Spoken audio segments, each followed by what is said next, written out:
3, 2, 1. Hello madlang people, mabuhay!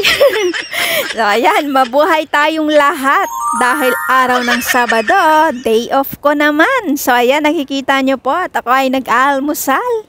Ayan, merong kape at saka buns. Ano yan sa loob niya? Parang may pork. Yan, yung dalawa sa ate ko, tapos dalawang piraso din ang para sa akin. Dahil hating kapatid. So ayan, nakikita nyo po, nag-steam ako ng isda na pinaksiw.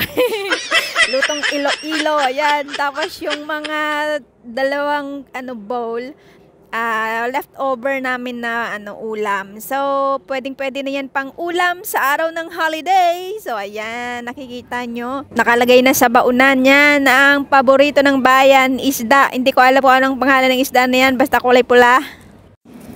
At dahil wala akong kanin, nakalimutan ko, ayan, ito, dinalhan ako ng ate ko ng kanin, binalot na yan sa plastic.